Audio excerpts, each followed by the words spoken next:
Hello students, this is lecture number 5 on the topic money and banking. So those students who have not seen the previous lecture, they can see the previous lecture and then only they will be able to link out with the current topic.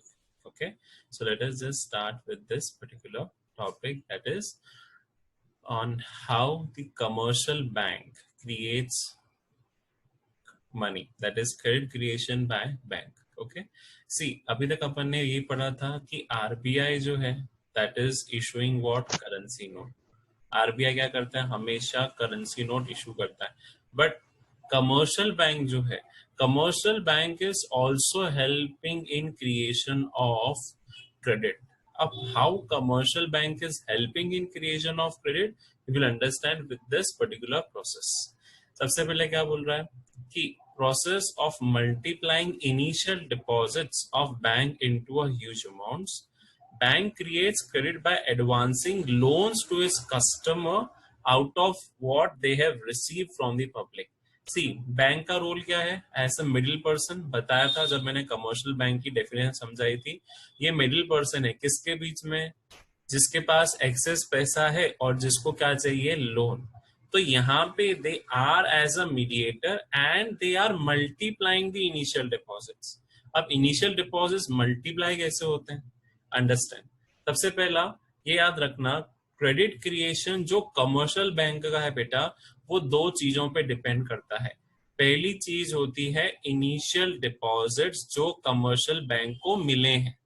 जैसे आज suppose चल आज तू bank start कर रहा है, तो जो तेरे कस्टमर्स हैं, पहले प्राइमरी कस्टमर जिन्होंने आके तेरे यहाँ पे अकाउंट खुलाया है, तो वो हो जाता है इनिशियल फ्रेश डिपॉजिट्स. फिर उसके बाद क्या बोला, the legal reserve ratio, LRR बताया था मैंने. What was LRR? फॉर्मूला याद है गौरव? Legal reserve ratio. उसका फॉर्मूला था CRR plus SLR, SLR, CRR plus SLR. तो जब लीगल रिजर्व रेशियो, सो यहाँ पे दो चीजों पे ध्यान रखना कि आपका क्रेडिट क्रिएशन जो कमर्शियल बैंक का होता है बेटा, वो दो चीजों पे डिपेंडेंट है. पहला, कितना उसके पास इनिशियल डिपॉजिट है और कितना एलआरआर चल रहा है. ये चीज याद रखना. ओके, अब कैसे इसे निकालते हैं ये भी समझते हैं. Assuming that all the money that goes out of bank is redeposited in the bank, ये assumption मान के चलना. मतलब जितना पैसा बैंक के बाहर जा रहा है उतना ही पैसा बैंक के पास रीडिपॉजिट हो रहा है. टेक फॉर द एग्जांपल, मतलब मान लें कि अभी पूरी कंट्री में सिर्फ एक ही बैंक है, सारे बैंक्स मिला के मैंने एक बैंक में कन्वर्ट कर दिया. अब इस पूरी प्रोसेस को ध्यान से समझना. जैसे यहाँ पे बोला कि credit creation depends on the value of money multiplier. तो मनी मल्टीप्लायर का भैया फॉर्मूला ही होता है 1/LRR. क्या फॉर्मूला होता है मनी मल्टीप्लायर का? फॉर्मूला ही होता है 1/LRR. अब क्रेडिट क्रिएशन का अगर फॉर्मूला देखूं तो जितने मेरे पास इनिशियल डिपॉजिट है उसको मल्टीप्लाई करूंगा मैं मनी मल्टीप्लायर से. मतलब और अगर प्रिसाइजली लिखूं तो ये हो जाएगा initial deposits multiplied by 1/LRR. ठीक है, अब एग्जांपल से समझते हैं, फिर उसके बाद उसका प्रोसेस समझेंगे. क्या बोल रहा है कि इनिशियल डिपॉजिट कितने हैं बैंक के पास? कितने डिपॉजिट इनिशियल डिपॉजिट बैंक के पास? मान लो 10,000. तो अगर 10,000 इनिशियल डिपॉजिट्स हैं और उन्होंने बोला है कि एलआरआर 20% है, तो कितना मनी क्रिएशन बैंक कर सकता है? तो सबसे पहले हम निकालेंगे money multiplier by the formula 1/LRR. अब 1/20% करा तो बेटा कितना आएगा? 5. ऐसा क्यों? क्योंकि परसेंट का साइन ऊपर जाके कितना हो जाएगा? 100 में कन्वर्ट. जैसे 1/20 है तो ये परसेंट का साइन बेटा ऊपर जाएगा तो ये 100 में कन्वर्ट हो जाएगा. तो यहाँ इसको कैंसिल करा एंड ये final answer as money multiplier is 5. तो ये तो हुआ मनी मल्टीप्लायर. पर अभी हमको क्या निकालना है? पूरा मनी क्रिएशन निकालना है. सो क्रिएशन का फॉर्मूला क्या लगेगा? Initial deposits multiply by money multiplier. तो इनिशियल डिपॉजिट्स मेरे थे 10,000 और उसको फिर मैं मल्टीप्लाई करूंगा 5 से. यहाँ पे रिवर्स हो गया, इनिशियल डिपॉजिट कितना था? 10,000 और उसको मल्टीप्लाई करेंगे हम 5 से, which is your money multiplier. तो टोटल मनी क्रिएशन कितना हुआ बैंक से? कितना हुआ गौरव? सर 5,000। 50,000। 5,000। 50,000 ना, हाँ, 10,000 इंटू 5, हाँ, हाँ, 50,000। 50,000। अब देख बेटा, इनिशियल डिपॉजिट कितना था? 10,000। उससे दस कितना हजार मनी क्रिएट कर पाया बैंक? 50,000। 50,000। मतलब 10,000 से 50,000 का मनी क्रिएशन बैंक ने कर लिया। तो सोचो, ये तो अभी सिंपल एग्जांपल 10,000 का लिया है, तो बैंक के पास तो कितने करोड़ों डिपॉजिट आते हैं और कितना वो मनी क्रिएट कर पाते हैं। अभी भी पूरा प्रोसेस नहीं है, अभी तो यहाँ पे यही है। Now let us understand. Commercial bank has to keep certain percentage of their deposits with the central bank. बताया था किस फॉर्म में? सीआरआर, याद है? और ऐसे। और हाँ। एलआरआर। तो सीआरआर तो अपना जाता है किसके पास? आरबीआई के पास। टोटल। और एसएलआर हमको मेंटेन करना पड़ता है, which is known as statutory liquidity ratio. So SLR हम मेंटेन करते हैं और सीआरआर आरबीआई को देते हैं। तो मान के चलो कि 20% पूरा चल रहा है एलआरआर, लिखा है अज्यूमिंग दैट 20% इज एलआरआर। तो भैया अगर मेरे पास 100% डिपॉजिट था, उसमें से 20% मेरा एलआरआर हो गया, मान ले 10% सीआरआर होता और 10% एसएलआर था, तो ये 20% तो अमाउंट मेरा ब्लॉक हो गया। हाँ सर। हुआ कि नहीं हुआ? हो गया सर। अब 80% जो तेरे पास अमाउंट बचा है, इस 80% को क्या कर सकता है बेटा तू? इस एट्टी निकाल सकता परसेंट का हूँ। क्या कर सकता है? निकाल इस सकता हूँ एट्टी कभी भी। परसेंट को तू लोन में दे सकता है। जैसे अब यहाँ पे देख, यहाँ पे अब पूरा प्रोसेस आएगा। सपोज एसबीआई के पास क्या रिसीव हुआ, कितने अमाउंट रिसीव हुआ बता मुझे, लिख रहा है अमाउंट दस उसमें? हजार 10,000। 10,000। ये क्या है उसका बेटा? This is SBI primary deposit. अब अगर एसबीआई का 10,000 प्राइमरी डिपॉजिट है, तो अगर 20% चल रहा है एलआरआर, तो एसबीआई को कितना कीप करना पड़ेगा? 2,000 रखना पड़ेगा। 2,000। ठीक है। और हाँ जो सर। रिमेनिंग है 8,000, वो क्या हो जाएगा? वो हो जाएगा लोन। क्यों? क्योंकि हम्म। एक्स्ट्रा पैसा पड़ा हुआ है, तो एसबीआई इसको इसमें यूज करेगा इसको। SBI will use that amount so as to give loan to different different person. होगा कि नहीं होगा? बता मुझे। जैसे हाँ यहाँ सर। पे देख, एसबीआई ने कितना कीप करा? SBI has cap 2,000 as legal reserve ratio, जो उसका लीगल रिजर्व बनता है। जैसे 10,000 टोटल अमाउंट आया था, तो उसमें से 2,000 तो उन्होंने एलआरआर के पर्पस के लिए यूज करा। बाकी जो एक्स्ट्रा बचा हुआ था 8,000 रुपए, तो वो क्या कर दिए उन्होंने? लोन में यूज कर लिए और एक बिजनेसमैन को दे दिए। यहां तक समझ में आया? हाँ सर। चल, अब इसके आगे ही प्रोसेस। उस बिजनेसमैन का खाता जो था, वो खाता था एक दूसरी बैंक में जो थी पीएनबी। ठीक है। तो वो उसने 8,000 एसबीआई से लोन उठाया और वो 8,000 अपने पीएनबी के खाते में जमा कर दिया। अब PNB receives how much? 8,000 as deposit. अब पीएनबी को कितना रखना पड़ेगा? 8,000 का 20%। हाँ सर। तो 8,000 का 20% कितना हुआ? 1,600 उसको 1600। डिपॉजिट रखना है। 1600। तो एक्सेस पैसा कितना बचा पीएनबी के पास? अब 6,400। तो वो 6,400 उन्होंने उठा के दे दिए किसको? वाई को, एज अ लोन। आ रही है प्रोसेस समझ में? देख, एसबीआई से हाँ सर। शुरू हुआ था, पीएनबी तक पहुंच गया। पीएनबी के पास पहुंचा, पीएनबी ने अपने रिजर्व्स बनाए और पीएनबी ने अब लोन दे दिया वाई को। ये स्टोरी पूरी याद रखना, अब पूरी स्टोरी समझ में आएगी। ये जो था वाई, उसने 6,400 जमा कर दिए एचडीएफसी में जाके, क्योंकि उसका खाता किसके अंदर था? एचडीएफसी में। अब एचडीएफसी कितना जमा करेगा? 6,400 कितना जमा करेगा लीगल रिजर्व रेशियो में? 20%। हाँ सर। तो 6,400 का 20% कितना हुआ? 1,280। अब 1,280 हाँ अगर सर। उसे जमा कर दिया, तो जो एक्सेस पैसा था 5,120, वो भी क्या करेगा? लोन के तौर पे यूज करेगा। सो ये प्रोसेस बेटा तब तक चलती जाती है जब तक आपके जो लीगल रिजर्व रेशियो है वो कितने बराबर नहीं हो जाए। इसमें दिखाएगा। जैसे सबसे पहला राउंड वन कितना था? ये किसका था राउंड वन? एसबीआई का था। हाँ सर। जिसके 10,000 आए थे, उसने 2,000 रिजर्व में रखे और 8,000 किसको दे दिए? एक्स को लोन में दिए थे, याद है? हाँ फिर सर। एक्स ने क्या करा? एक्स ने जाके किस वाले बैंक में जमा कर दिए? हाँ पीएनबी में, अब पीएनबी में गया तो उसने भी 20% रिजर्व रखा, 6,400 क्या कर दिया उसने, लोन दे दिया। फिर 6,400 के बाद 1280 जो एचडीएफसी के पास पहुंचा, तो 6,400 के बाद ये 1280 तक पहुंच गया, और अल्टीमेटली मेरे पास कितना बचा क्रेडिट क्रिएशन के लिए, 5120। So this 5 process will continue till the total of this legal reserve ratio equals to primary deposit। देख यहाँ पे इसका टोटल कितना हो गया, 10,000।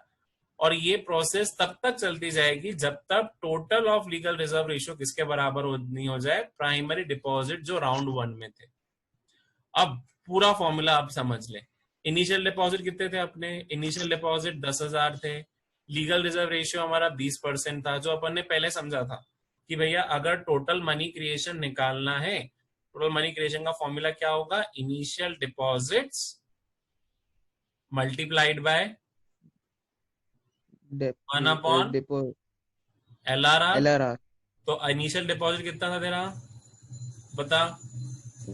10,000 10,000। LRR कितना 10,000 चल रहा है, 20%। तो 1/20 का साइन ऊपर क्या, तो क्या हो जाएगा 100 में। सो 25 100 एंड आंसर कितना आ गया आपका 50,000। तो यहाँ पे देखो 50,000 आपका टोटल मनी क्रिएशन हो गया, और 10,000 रिजर्व दे दिए, और पूरा लोन जो मनी क्रिएशन से बना दैट इज 40। तो जब जब क्वेश्चन आए मनी क्रिएशन का, तो बेटा ये टेबल तो बनाना ही बनाना है, और साथ साथ आपको वो नीचे पूरा कैलकुलेशन दिखाना ही है। कौन सा कैलकुलेशन बेटा, जो ये कैलकुलेशन मैंने दिखाया था, दैट इज 1/CR वाला। और एक नोट जरूर डाल के आना बेटा। What is the note for that, note is what, higher the legal reserve ratio lower will be the size of credit। मतलब जितना ज्यादा लीगल रिजर्व रेशियो होगा उतना कम मनी क्रिएशन होगा, क्योंकि कम लोन दे पाएगी बैंक। और जितना कम लीगल रिजर्व रेशियो होगा, मतलब इसका opposite, that lower the legal reserve ratio more will be the size of credit, that is your next thing, कि जितना कम लीगल रिजर्व रेशियो होगा उतना मनी क्रिएशन ज्यादा होगा।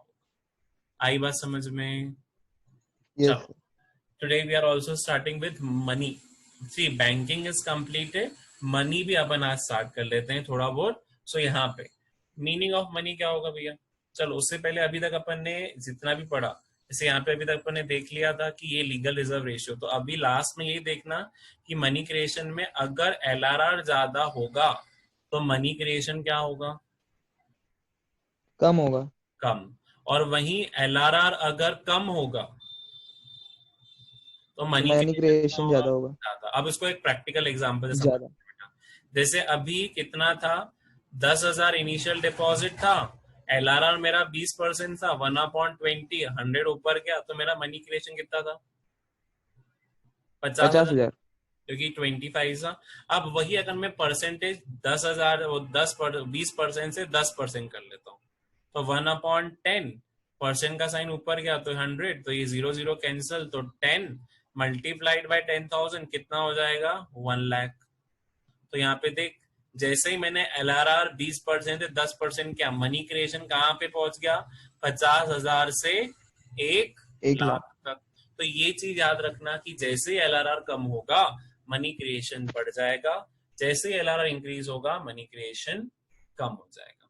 चलो coming to the next topic, that is meaning of money.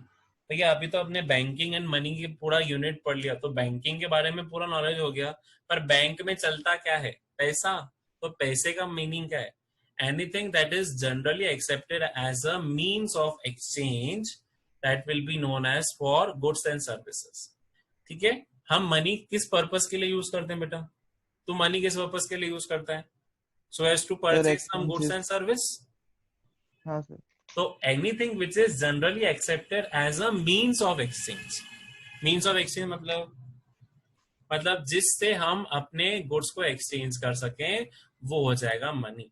अब आ जाते हैं money supply. Now what is money supply, supply of money means the total stock of all the forms, मतलब पूरा मनी स्टॉक, कैसे paper money, coins, demand deposits of the bank, ये सारी चीजें को प्लस करो तो तुम्हारे पास जो स्टॉक आएगा which are held by the public at any particular point of time. अब चीज याद रखना बेटा, मनी सप्लाई क्या होगा, स्टॉक कॉन्सेप्ट होगा कि फ्लो कॉन्सेप्ट होगा? याद आ रहा है, stock and stock flow? Concept, हाँ, stock concept, stock stock concept, concept because है। उसको हम मेजर कर रहे हैं at a point of time.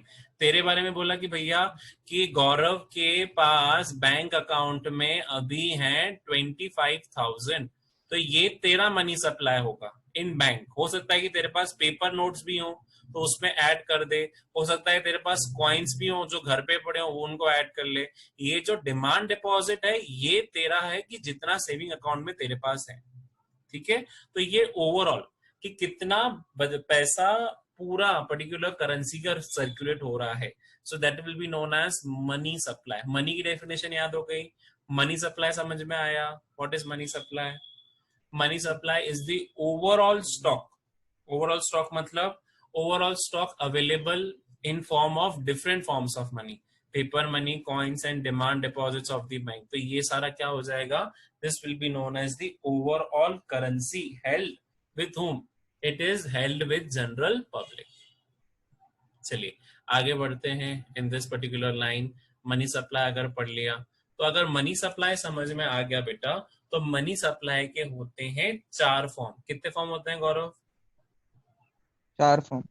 एक हो गया M1, एक हो गया M2, एक हो गया M3 और एक हो गया M4।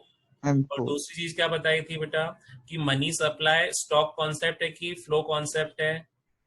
स्टॉक। स्टॉक कॉन्सेप्ट याद रखना, ठीक है। मनी सप्लाई हमेशा is a stock concept because every time we measure at a point of time. फिर उसके बाद अब अगर M1, M2 और M3 की बात करें, तो पहले M2 की बात करें तो यहाँ पे is equals to what, M2 is M1 plus saving of the public. M1 पे भी आऊंगा, पर सबसे पहले M2 क्या बोला कि M2 is equals to what, M1 plus savings of the people with the post office. बेटा पोस्ट ऑफिस में भी क्या होता है, सेविंग अकाउंट खुले जाते हैं। तो M1 का फॉर्मूला अगर याद कर लो तो M1 का फॉर्मूला होता है C प्लस DD। M1 का फॉर्मूला क्या होगा बेटा, C प्लस DD। क्या होगा M1 DD। का फॉर्मूला गौरव? C plus DD। अब C प्लस DD का मतलब करेंसी जो आपके पास अभी पड़ी हुई है, जैसे तेरे घर में जो भी करेंसी नोट्स हैं, पेपर कॉइन्स हैं, और DD मतलब डिमांड डिपॉजिट जो हमारे बैंक में पड़े हैं। डिमांड डिपॉजिट में बेटा सिर्फ 2 चीजें याद रखना आती हैं, एक होती है सेविंग अकाउंट और एक होता है करंट अकाउंट। क्यों? क्योंकि जब मैंने डिमांड करा इनको मेरे को ये पैसे देने पड़ेंगे। एफडी डिमांड डिपॉजिट में नहीं आएगा। क्यों नहीं आएगा एफडी डिमांड डिपॉजिट में? क्योंकि FD is for a particular period of time. उसको जब तू डिमांड करेगा ऐसे नहीं कि उस वक्त हाथों हाथ दे देंगे, इट विल टेक टाइम। जैसे बोलते हैं ना, अगर एफडी करवाने जा रहे हैं तो टाइम लगेगा, पर अगर हम सेविंग से पैसा निकालने जाएंगे या करंट अकाउंट से पैसा निकालेंगे, विद इन सेकेंड आपको पैसा मिल जाएगा। तो ये क्या है, ये डिमांड डिपॉजिट होते हैं। तो सिंपल फॉर्मूला ऑफ M1 क्या है? M1 का फॉर्मूला क्या हो गया, C currency held by public in forms of coins and currency notes, और DD क्या है, DD is demand deposits with the commercial banks. Clear? ये हो गया C प्लस DD। अब M2 का फॉर्मूला अगर देखूं तो M2 का फॉर्मूला होता है M1 तो आ ही गया, मतलब C प्लस DD तो आ ही गया, प्लस इसके साथ क्या बोला, saving of the people with post office. क्या बोला कि जो सेविंग अकाउंट पोस्ट ऑफिस में रखे हुए हैं उनको भी इसमें इंक्लूड किया जाएगा। आई बात समझ में? Saving of the people with post office मतलब जितने भी पर्सन के सेविंग अकाउंट पोस्ट ऑफिस में उनको भी इंक्लूड करेंगे। अब आ जाते हैं M3। M3 क्या हो गया भैया, M1 मतलब C प्लस DD वापस इंक्लूड हो गया, प्लस इसमें क्या बोला, net time deposits with commercial bank, मतलब FD, RD और ऐसे सारे अकाउंट जो टाइम के बेसिस पे क्लासिफाई होते हैं। बेटा अब याद रखना, सी हियर डिपॉजिट्स जो होते हैं बैंक में वो 2 तरीके के होते हैं। एक होता है डिमांड डिपॉजिट, जिसको हम क्या बोलते हैं, DD, और एक क्या हो गया, टाइम डिपॉजिट्स। आ रहा है समझ में गौरव? हाँ सर। एक कौन सा डिपॉजिट हो गया जो बैंक में होता है, दैट इज डिमांड डिपॉजिट्स, और एक क्या हो गया, that is DD time time deposits. Deposit. तो टाइम डिपॉजिट्स में आता है बेटा FD, RD, ठीक है, ये हो गए एफडी आरडी। डिमांड डिपॉजिट्स के अंदर क्या आता है, saving account and current account, ये दोनों डिमांड डिपॉजिट में है, because any time you will go to the bank and they have to give it. सो यहाँ पे देखो M1 में अपन ने C प्लस डी का फॉर्मूला अप्लाई कर लिया था, M1 का फॉर्मूला पहले रटा देना, C plus D, C is for currency held by public and D is for demand deposits. जो M3 है उसका फॉर्मूला क्या बोला है, M1 तो होगा ही होगा, पर इसके साथ मुझे वो सारे डिपॉजिट कंसिडर करने पड़ेंगे जो टाइम डिपॉजिट्स हैं कमर्शियल बैंक के पास। मतलब इसके अंदर क्या आ गया, एफडी भी आ गया, आरडी भी आ गया, RD is recurring deposits. Okay, अब आ जाते हैं M4 that is the last form. तो M4 सबसे ब्रॉडर सेंस में है। सो M4 इज व्हाट, M4 बोलता है M3 तो हो गई होगा, मतलब ये पूरा M3 जो अभी अपन ने निकाला, M3 plus saving with the post office other than national saving certificate, मतलब सब कुछ इंक्लूड कर देना, लेकिन यहाँ पे आपको एनएससी इंक्लूड नहीं करना है। सारे सेविंग अकाउंट जो पोस्ट ऑफिस में चल रहे हैं वो भी सारे इंक्लूड कर लो, सारे सेविंग्स अकाउंट जो पोस्ट ऑफिस में चल रहे हैं वो भी इंक्लूड कर लो, एक्सेप्ट क्या करना है, एक्सेप्ट नेशनल सेविंग सर्टिफिकेट। ठीक है, आ गया फॉर्मूला समझ में। नाउ बेटा सीबीएसई में अभी जो है ना कोर्स में वो सिर्फ M1 है, तो इतना कंफ्यूज मत होना कि भैया ये M2 M3 और M4 क्या करें। M1 का फॉर्मूला मेन है, क्या है M1 का फॉर्मूला बेटा, ये कोर्स में नहीं है सर ये तीनों पढ़ने की जरूरत नहीं है। हाँ, कोर्स में नहीं है, जनरल नॉलेज के लिए मैंने पढ़ा है, इट्स नॉट इन योर अच्छा कोर्स। ओके। तो M1 का फॉर्मूला क्या रहेगा, C प्लस डी। C मतलब currency held by public in public form of notes and in form of coins, जो तेरे कॉइन्स, घर के अंदर पैसा पड़ा है। और दूसरा DD मतलब demand direct deposit deposit. Commercial हाँ बैंक। तो अपने कोर्स में सिर्फ M1 है, M2 M3 M4 is for general knowledge. ये देखिए यहाँ पे C1 C प्लस DD करवाया था, पहले ये OD भी इंक्लूड करता था, लेकिन अब जो है formula that is very much clear, it includes only coins and paper notes held by the public.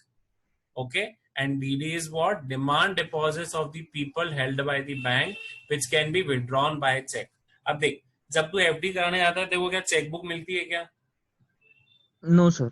तो जब भी हम जो डिमांड डिपॉजिट जब भी कराने जाएगा ना, यहाँ तो सेविंग अकाउंट यहाँ तो करंट अकाउंट, पापा का पूछना कभी करंट अकाउंट होगा तो करंट अकाउंट के अगेंस्ट उनको चेकबुक मिली होगी, सेविंग अकाउंट के अगेंस्ट उनको चेकबुक मिली होगी। सो ये हाँ सर वो बोलते हैं, मिलती इनको है। बोलते हैं डिमांड डिपॉजिट, बिकॉज इनके अगेंस्ट चेकबुक मिलती है। Is this clear? M1 plus CD plus अपना ये OD हट चुका है, अब सीधा फॉर्मूला है C प्लस DD। अब टिप क्या बोली भैया, M1 क्या है, सबसे मोस्ट लिक्विड कॉन्सेप्ट है, but is a narrow concept because ये अदर पार्ट्स को इंक्लूड नहीं कर रहा है। M4 जो है वो लीस्ट लिक्विड है, इतनी जल्दी उसको कैश में कन्वर्ट नहीं करेंगे, लेकिन याद करना ये ब्रॉडर कॉन्सेप्ट है क्योंकि इसके अंदर सब चीजें आ गई। M4 के अंदर देख, M4 का फॉर्मूला क्या था, M3 भी इंक्लूडेड था और इसमें पोस्ट ऑफिस सेविंग अकाउंट भी इंक्लूडेड थे, excluding what, NSC। NSC was National Saving Certificate। तो ये चीज याद रखना, that is the tip given by. I hope the lecture was interesting. This with this money and banking जो है वो एंड होता है बेटा। Thank you listeners for listening to this lecture.